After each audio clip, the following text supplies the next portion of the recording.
우리가 가지고 있는 생각이나 마음, 또 그리고 또 우리가 알고 있는 모든 것들은 하나님의 주시는 생각도 있고 나의 생각도 있을 수가 있습니다. 나의 생각은 때로는 맞을 수가 있고 틀릴 수가 있습니다. 그뿐만 아니라 우리가 한 단체나 또 그리고 공동체에서도 여전히 같습니다. 나라도 마찬가지입니다. 이것을 이념으로 하는데 다른 말로 바꾸면 전통이라고도 합니다.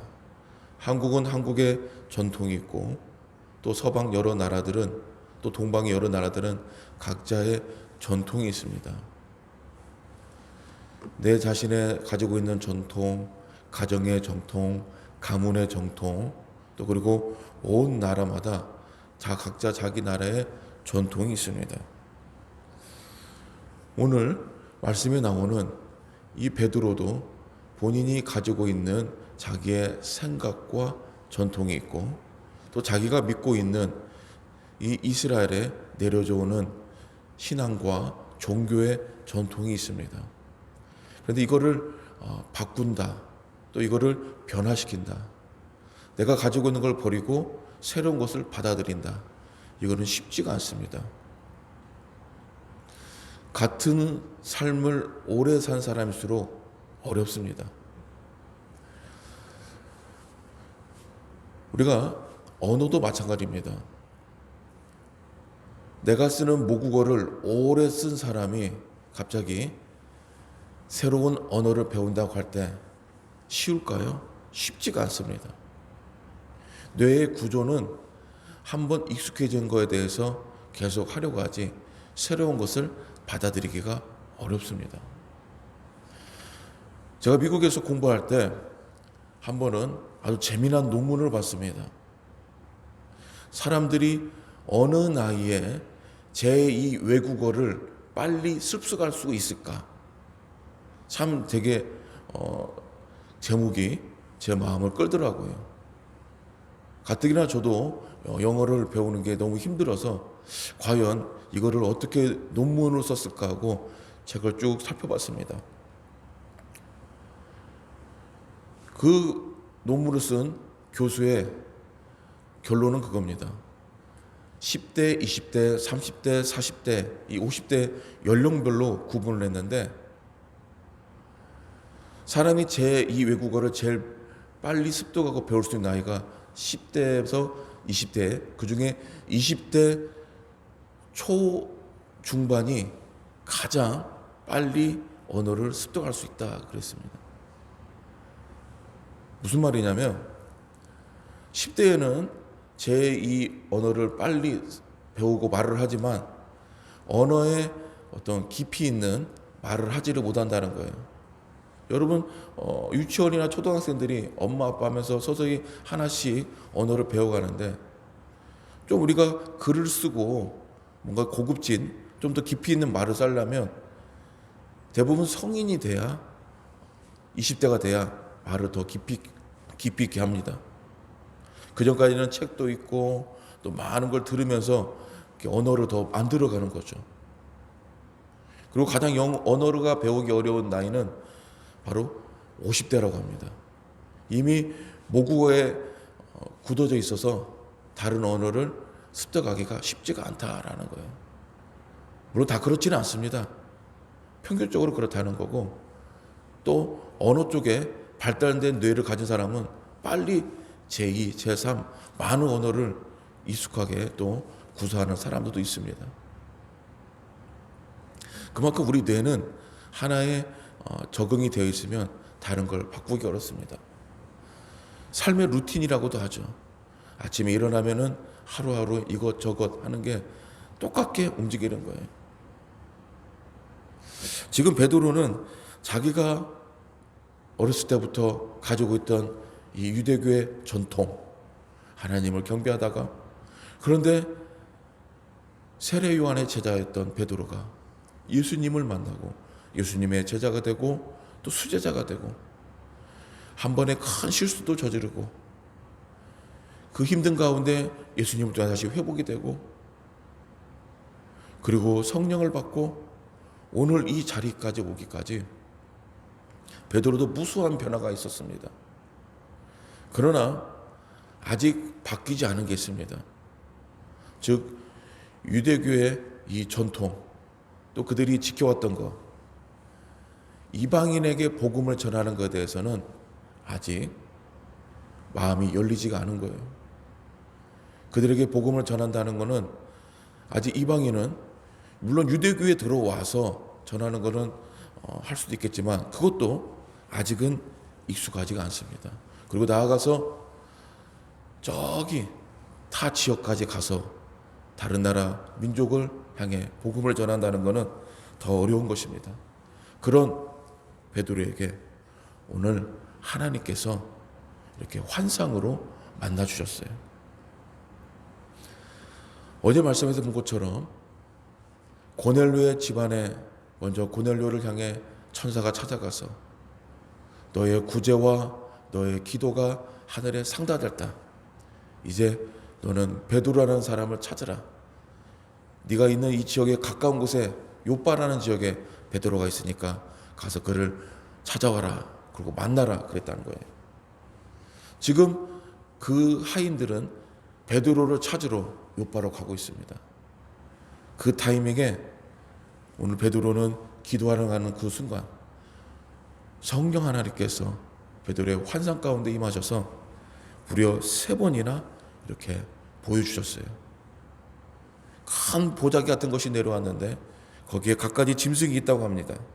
4발 가진 짐승, 기는 짐승, 나는 짐승. 그런데 어디서 소리가 들리는데 베드로야 먹어라 그런 거예요. 이때 베드로가 얘기했어요. 하나님, 속되고 깨끗하지 아니한 것은 제가 결코 먹지 않습니다. 유대인들은 먹는 거에 대해서 철저하게 지켰지 않습니까? 부정한 것은 먹지 않았잖아요. 그런데 이게 무려 3번이나 같은 음성이 들린 거예요. 뭐라고 말씀하시냐면 내가 깨끗하고 한 것은 속되지 아니하니 걱정하지 말고 먹어라. 이 환상이 3번 있으면서 베드로 가운데 깨달아진 거예요. 이게 뭘까? 왜 이런 환상을 주셨을까? 그거에 대한 해답이 바로 나옵니다. 고넬료를 하나님이 만나게 하신 거예요. 여러분, 고넬료는 정통 유대인이 아닙니다. 이스라엘 혈통이 아닙니다. 어제 본 말씀처럼 이달리아의 군대 장관이에요. 이달리아 지방의 군대 장관이고 거기 출신입니다. 타 지방, 타 나라 사람을 만나서 복음을 전하라는 하나님 말씀이 바로 거기에 있었던 거예요. 그 전까지는 이 유대 예루살렘과 사마리아 그 안에서 복음이 이루어졌는데 이제는 하나님께서 복음이 더 많은 나라로 들려지겠다는 그런 계획을 가지시고 예수님한테 먼저 명령을 하셨잖아요. 너희가 성령을 받으면 권능을 받고 이제는 예루살렘과 온 유대와 사마리아와 땅 끝까지 나의 복음을 전하는 증인이 되라. 지금 이제 사마리아를 넘어서 하나님께서 땅 끝까지 복음을 전하기 위해서 복음을 전할 수 있는 이런 사람들을 하나씩 세우신 거예요. 그래서 사도행전 말씀을 보면은 이제 하나님께서 복음이 예루살렘과 사마리아 안에 국한됐던 복음이 전 세계로 전해질 수 있도록 준비를 하시는 걸 볼 수 있습니다. 좀 우리가 이해가 돼요. 굳이 왜 사울을 부르셨을까? 강박하고 예수 믿는 자를 잡아서 죽이려 하는 사울을 왜 부르셨을까? 이 사울을 통해서 복음 전하는 일을 도구로 쓰셨잖아요. 무려 이 사울이 된 바울은 3차에 이르는 3번이나 전도 여행을 떠납니다. 그래서 바울을 통해서 정말 주위의 많은 나라들이 예수님의 복음을 듣게 됐어요. 하나님의 큰 계획이 있었던 거죠. 그리고 베드로를 통해서 오늘 고넬료도 복음을 듣게 되고 더 나아가서 많은 사람들이 하나님의 복음을 듣게 된 것입니다. 우리는 하나님과 우리의 관계에서 내가 고수하고 내가 믿었고 내가 지켰던 그 어떤 것일지라도, 심지어 이게 전통일지라도 하나님 앞에서는 갑과 을에서 우리가 을이 되어야 됩니다. 우리가 갑이 되어서는 안 됩니다. 어떠한 명령을 할지라도 하나님이 말씀하시면 순종을 해야 되는 것입니다. 옛날에 어떤 선교사님이 이런 말을 했어요. 여러분, 하나님께서 여러분에게 뽑아놓은 배추를 다시 심으라고 할 때, 밭에 있는 배추를 말씀드리는 겁니다. 그 배추를 뒤집어서 잎사귀부터 심으세요 라고 말씀하셔도 여러분 그 말씀에 순종할 수 있습니까? 대부분 사람들은 그렇게 말하면 못 믿을 거예요. 아니, 하려고 하지도 않을 것입니다. 미련하거든요. 그런데 그 선교사님은 그러는 거예요. 하나님이 하라고 하시면 그렇게 해야 합니다. 하나님은 미련한 자를 통해서 지혜 있는 자를 부끄럽게 하신다고 했어요. 베드로는 미련한 자였습니다. 혈기 있는 자였습니다. 배움이 없는, 학문이 없는 범인이었습니다. 그런 어부 출신이었습니다. 그런 베드로를 통해서 지혜 있는 자, 소위 하나님을 잘 안다는 자들에게, 모든 자들에게 복음을 전하는 하나님의 종으로 쓰신 거예요. 하나님이 맞다 하면 다 맞는 것입니다. 하나님이 하라라면 그렇게 하면 됩니다. 거기 하나님의 기쁘신 뜻과 계획과 일하심이 있습니다. 오늘 우리가 내가 고수했던 그 어떤 것도 하나님 앞에서 무용지물임을 믿고 항상 겸손하게 그분의 뜻을 듣고 따라갈 수 있는 우리 모두가 되기를 주님의 이름으로 축복합니다. 기도하겠습니다. 하나님, 감사합니다. 베드로에게 이제는 이방인들도 복음을 들어야 한다고 주님께서 무려 3번이나 환상을 통해서 말씀하셨습니다. 내가 속되지 않다면, 내가 거룩하다면, 내가 원한다면 그대로 하라 했을 때 그 하나님의 명령을 거부하지 않고 순종하고 그 뜻을 따름으로 인하여 하나님의 큰 일을 감당한 이 베드로, 오늘 우리에게도 이러한 순종의 믿음을 주시옵소서. 때로는 내 삶 가운데 왜 이러한 일이 일어났을까?